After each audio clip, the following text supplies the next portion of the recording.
AITA for refusing to take my girlfriend back after she cheated, just to see if she still had it?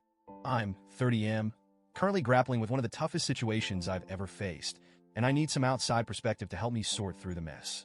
Let me set the stage. I've been dating my girlfriend, Rachel, 27F, for a little over 2 years. From the moment we met, she swept me off my feet. Rachel is magnetic, confident, witty, and the kind of person who lights up a room without even trying. She's also incredibly intelligent and shares so many of my passions. We're both huge sci-fi nerds. We've spent countless weekends binge-watching The Expanse and arguing about the best Star Wars trilogy, and we love hosting board game nights with our friends. Over the past 2 years, our relationship has felt rock solid. Sure, we've had the occasional fight like any couple, but nothing major. We were even talking about moving in together soon. Rachel was my best friend, my partner, and someone I genuinely envisioned a future with. Then, 3 weeks ago, everything came crashing down. It started with a conversation, seemingly out of nowhere. Rachel sat me down one evening after dinner and told me she had something to confess. Her tone was serious, and she looked like she was about to cry. My stomach dropped instantly. She told me she cheated on me. I don't even think I processed it at first. I just sat there, staring at her, waiting for her to say it was some kind of terrible joke. When she didn't, I managed to ask, "What do you mean?" because my brain refused to connect the dots. Rachel admitted that during a recent night out with her girlfriends, she hooked up with a guy she met at a bar. She didn't give me all the details, and honestly, I didn't want them. But the gist was that they'd been flirting, one thing led to another, and she ended up going back to his place. Hearing those words felt like a physical punch to the gut. The next thing out of my mouth was, why? It wasn't an accusation. It was genuine confusion. I needed to know what would drive her to betray me like this. Her answer? She said it wasn't about me, our relationship, or anything I'd done. She wasn't unhappy. She wasn't bored. She wasn't feeling neglected. No, Rachel said she did it because she wanted to see if she still had it. Those words are burned into my brain. Apparently, she'd been feeling insecure lately. Something about hitting her late 20s and wondering if she was still attractive. So when this guy started paying her attention, she leaned into it. She wanted to see if she still had the power to turn heads, to make someone want her. And in that moment, she didn't think about me or what it would mean for our relationship. I didn't know what to say.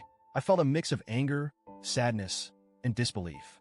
How could someone I trusted so deeply do something so careless, so selfish? Rachel started crying at this point, saying it was a stupid, impulsive mistake and that she regretted it immediately. She said she felt horrible the moment it happened and that she's been racked with guilt ever since. She begged me to forgive her, swore it would never happen again, and told me how much she loves me. But here's the thing, I don't know if I can get past this. It's not just the cheating itself. Although that's bad enough, it's why she cheated. She wasn't unhappy or struggling in our relationship. She didn't talk to me about her insecurities or try to work through them in a healthy way. Instead, she risked everything we built because she needed an ego boost from some random guy at a bar. It feels like such a shallow, selfish reason to betray someone. I told Rachel I needed time to think.